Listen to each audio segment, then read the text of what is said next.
The year is 2026, and the warm waters of the Persian Gulf have become a chessboard, where the world's most advanced kinetic machines are currently being positioned.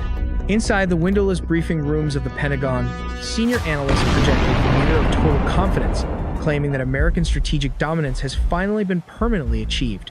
They point their laser pointers toward the northern Arabian Sea, specifically at the silhouette of the USS Abraham Lincoln, CVN-77, the fleet's most sophisticated surgical instrument. This carrier is the Scalpel, the first of its kind to deploy the F-35C Lightning II, a platform designed to vanish from enemy sensors while maintaining total lethality. The official narrative is simple. Fifth-generation stealth technology has effectively locked down the regional airspace, rendering traditional air defense systems obsolete before the first shot. From the sea, the focus shifts to the sun-scorched earth of Operation Agile Spartan, where the 494th Fighter Squadron stands ready with their venerable F-15E Strike Eagles.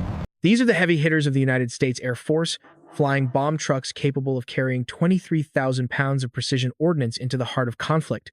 On a digital spreadsheet, the strategic equation appears perfectly balanced, pairing invisible ghosts in the high atmosphere with raw brute force parked on the desert floor. Global media outlets have already branded this specific naval and aerial formation as the perfect deterrent, a shield so advanced that no rational actor would dare challenge.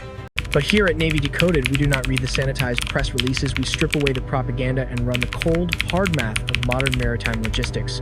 When you subject this specific formation to a stress test, the logic of its sustainment begins to collapse under the weight of geographical and tactical reality. There is a fatal flaw hidden deep within the sustainment logic of the Pentagon's plan, a vulnerability that our enemies have spent decades preparing to exploit. We must look closely at the F-15E Strike Eagle, a platform that is currently the undisputed king of the sky but remain a total slave to concrete. This massive aircraft demands expansive, fixed runways and the sophisticated, sprawling infrastructure found only at major hubs like Al Udeid or the Al Dhafar Air Base. In the hyperkinetic environment of 2026, a fixed runway in the Middle East is no longer a strategic asset. It is a stationary and highly vulnerable target. Iranian ballistic missile doctrine, specifically the Sejil and Imad families, has been meticulously engineered for the sole purpose of total and immediate runway denial. If this simmering tension ever turns kinetic, those massive billion-dollar airbases will be erased from the map within the first hour of the opening missile salvos. Without thousands of feet of pristine concrete, the F-15E ceases to be a weapon of war and becomes a static, multi-million-dollar exhibit for a museum.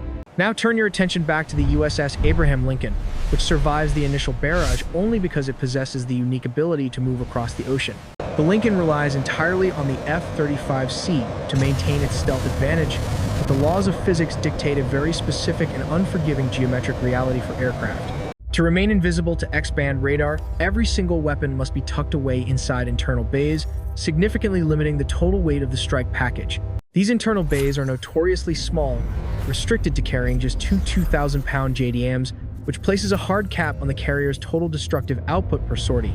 The F-35 is a precision sniper rifle, a tool designed to decapitate a specific radar site or a command bunker with a single, surgical, and silent strike. However, a sniper rifle cannot dismantle the vast industrial infrastructure of a nation-state, nor can it stop a mechanized division moving across a desert landscape. The stealth jet lacks the magazine depth required to halt an armored division or a coordinated swarm of hundreds of Iranian fast attack craft in the strait. The Lincoln might win the tactical engagement on day 1, but we have to ask the critical question: what happens on day 7 of a high-intensity war? When the conflict inevitably devolves into a grinding war of attrition, the Lincoln will find its magazines empty and its punch neutralized by its own design. The Air Force will run out of viable runways, the Navy will run out of stealth munitions, and the United States will quickly run out of options. To solve this complex logistical equation, the United States does not need another multi-billion-dollar miracle jet or a more expensive stealth coating on its wings. What the fleet needs is a ghost from the Atlantic, a massive presence capable of absorbing punishment and delivering an overwhelming volume of fire in return. Right now, steaming east from the Norfolk Naval Station, is the variable X that the Pentagon has been keeping in reserve for this exact scenario. This is the USS George H.W.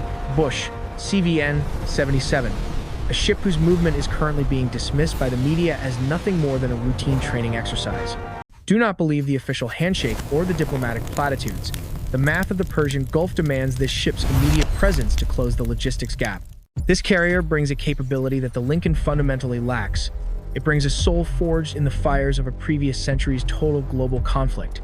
It is named after the only president to be shot down in naval combat and survive, a man who knew the visceral reality of carrier aviation. The ship carries the spiritual weight of a 20-year-old pilot drifting in the vast Pacific in 1944, a survivor who was bleeding but remained fundamentally unbroken. That specific DNA is burned into the very steel of CVN-77, creating a vessel that does not merely glide through the water, it stomps across it. Its call sign is Avenger, a name built not for the satisfaction of politicians in Washington, but for the pilots who have to fly into the teeth. But while the soul of the ship might be perfect, the physical body of the USS George H.W. Bush is undeniably broken in a very unique way. CVN-77 is widely considered the black sheep of the fleet, serving as the 10th and final hull of the legendary Nimitz-class aircraft carrier production line. But in reality, it is not a true Nimitz. It is a mutant, a transitional platform caught between proven engineering and the experimental physics of the future. Like all experiments, it bears a permanent structural scar that defines its service life and challenges the engineers who are tasked with its daily maintenance. CVN-77 fights a congenital list, a permanent and frustrating tendency to roll toward its starboard side due to an imbalance in its internal weight distribution. How did the United States Navy choose to fix this multi-billion-dollar drift in the final stages of the ship's construction and initial sea trials? The Navy chose a brute force engineering solution, performing what can only be described as corrective surgery on the very keel of the massive aircraft carrier. Engineers welded massive blocks of pig iron and lead into the portside voids of the ship to counteract the natural lean of the heavy superstructure. This is parasitic mass, hundreds of tons of dead weight anchored forever to the frame of the ship, serving no purpose other than keeping it upright. It is the naval equivalent of a world-class linebacker forced to wear heavy lead ankle weights just to maintain his balance during a championship football game. Why would the Pentagon send such a Frankenstein vessel to the world's most dangerous maritime choke point during a period of extreme international instability? The answer is simple. War is not a beauty pageant, and when the bullets start flying, you do not need aesthetic perfection or a clean hull. When the high-tech stealth becomes degraded and the pristine concrete runways begin to burn, you do not need a fragile beauty. You need raw, unadulterated tonnage. If the USS Abraham Lincoln is the precision instrument that picks the lock, then the USS George H.W. Bush is the sledgehammer that kicks the entire door down. To truly understand the nature of this machine, one must look below the waterline at its most distinctive and controversial engineering feature. A massive, protruding bulbous bow extends forward from the hull, a design feature usually reserved for the sluggish frames of commercial supertankers. This engineering choice leverages the principle of destructive interference to effectively cancel the ship's primary bow wave as it moves through the water. By ensuring that the wave peak meets a trough, the water surface flattens, significantly reducing the hydrodynamic drag acting against the ship's forward momentum. This innovation was intended to increase the fuel efficiency of the nuclear reactors, but it had the unintended side effect of destabilizing the ship's center of buoyancy. It represents a classic military trade-off. Inherent stability was sacrificed in exchange for greater hydrodynamic speed and long-term fuel economy. Now, scan upward to the superstructure, where the ship's island has been noticeably shrunk and shifted further aft toward the stern of the vessel. Gone are the large, spinning distinct radar antennas that define the silhouette of every previous Nimitz-class carrier for the last 50 years. They have been replaced by a specialized composite mass designed to absorb and diffuse incoming radar energy rather than reflecting it back to the enemy. Even the bridge windows are precisely angled downward at a specific degree to deflect enemy radar pulses directly into the absorbing surface of the sea. While these features do not make the carrier invisible, they drastically shrink its detection radius, complicating the enemy's long-range targeting solutions. This reduced signature forces the enemy to close the distance, effectively luring them into the lethal kill zone of the carrier's accompanying escorts. But the real weapon of CVN-77 is not the steel hull or the composite mast, it is the specific composition of Carrier Air Wing 7. While the Lincoln hosts the F-35C, the flight deck of the Bush is stacked with the battle-hardened F-18E and F Super Hornet. To an amateur observer, this might look like a technological downgrade, but to a logistics strategist, it is the only viable solution to the mission. The F-35Cs from the Lincoln must fly in a clean configuration, meaning no external weapons, to maintain their vital stealth signatures during a mission. Conversely, the Super Hornets on the Bush operate in what pilots call the double ugly configuration, utilizing every available external hardpoint for ordnance. They do not carry just 2 bombs. They carry 10, turning each aircraft into a high-capacity delivery system for massive amounts of precision-guided explosives. They carry the specific heavy weight that the F-35 cannot, the AGM-158CLRASM, a long-range anti-ship missile designed to sink high-value naval targets. In this strategic partnership, the Lincoln serves as the sensitive eye, while the Bush functions as the massive, deep magazine armory of the fleet. We call this tactical integration the flush and crush doctrine, a method of warfare designed to overwhelm modern integrated air defense systems. The F-35C pushes forward into enemy territory, flying passive and silent while soaking up every electronic emission the enemy's radar happens to leak. It utilizes its advanced sensor suite to locate mobile missile launchers and buried command bunkers that are invisible to traditional satellite reconnaissance. Crucially, the stealth jet does not fire its own limited weapons. Instead, it transmits the targeting data back to the rest of the fleet. This data jumps via the Tactical Common Data Link, or TCDL, moving at the speed of light to the waiting heavyweights orbiting safely in the rear. The Super Hornets launch their massive volleys from 400 miles out, staying well outside the reach of the enemy's most dangerous threat rings. They unleash a coordinated volley of standoff munitions that have been precisely painted and guided by the stealth jets operating deep inside the zone. In this dance of death, the F-35 points the finger, while the Super Hornet pulls the trigger with overwhelming and inescapable force. This is the triad of 2026, Lincoln as the eye, the F-15 as the land anchor, and the Bush as the heavy, unstoppable hammer. But the USS George H.W. Bush possesses one more critical advantage over its sister ship, the Lincoln, that is often overlooked by casual observers. It possesses superior power generation, a result of being the primary testbed for the modernized electrical grid intended for the next generation of ships. The Lincoln often fights a zero-sum game to balance its energy budget for modern avionics, but the Bush has a surplus of raw electrical power. It needs that massive power for the silent, invisible electronic war that is raging alongside the physical exchange of missiles and bombs. Look closely at the escort ships, specifically the USS Nitze and the USS James E. Williams, which flank the Bush like loyal guardians. Identify the strange muffin-top protrusions located on their superstructures, which house the most secretive electronic warfare systems in the American arsenal. This is the ANSLQ 32V7 SEWIP Block 3, a system that fundamentally changes the nature of naval defense in a high-threat environment. In the past, electronic warfare was largely a passive act of listening, but SEWIP Block 3 is a weapon of active and focused electronic violence. It uses active electronically scanned array technology to fire concentrated, high-energy beams of microwave energy at incoming threats with pinpoint accuracy. This shift is driven by the brutal economics of modern war. A single SM-2 interceptor missile costs the taxpayers roughly $2 million. In contrast, an Iranian-made Shahed drone costs about $20,000, creating a massive cost imbalance that the Navy simply cannot sustain. If you are forced to shoot multi-million-dollar missiles at cheap drones, you will go bankrupt before the first week of the conflict ends. SEWIP changes the fundamental math of the engagement because it uses electricity and directed energy rather than limited, expensive kinetic ammunition. It fries the delicate guidance circuits of the incoming drones instantly, creating what military planners call an infinite magazine for the carrier group. Offensively, CVN-77 launches the EA-18G Growler, which carries the next-generation jammer, the most advanced electronic attack pod ever built for aviation.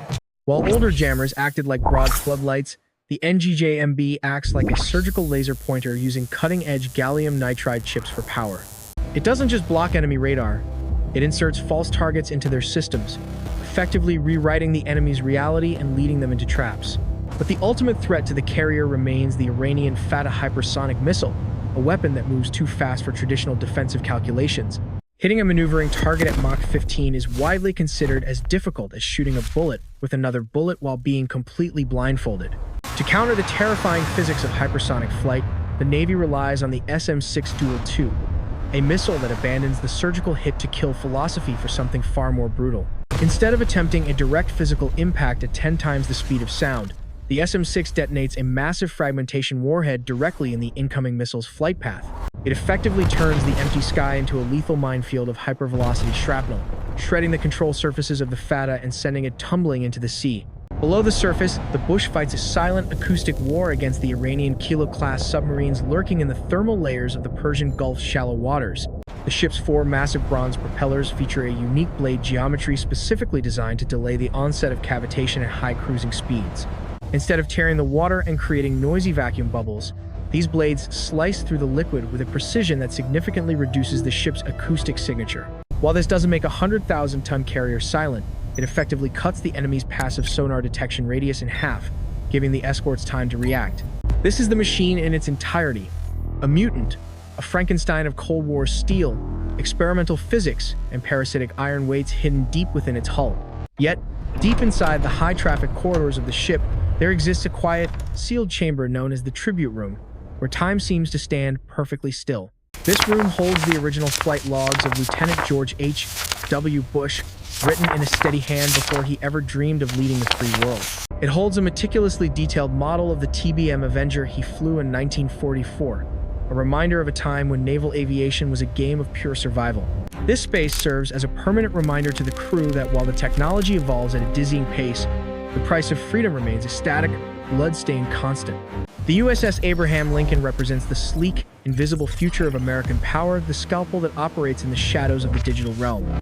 But the USS George H.W. Bush represents the heavy, grinding, and undeniable reality of American industrial power that refuses to be ignored or intimidated. It is the vessel that drags hundreds of tons of dead iron through the water just to stay upright so that it can keep the fight going.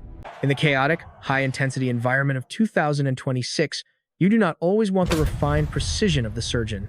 Sometimes, you need the brawler who won't stay down. The board is fully set, the pieces are moving across the global map, and the strategic silence of the Persian Gulf is about to be shattered.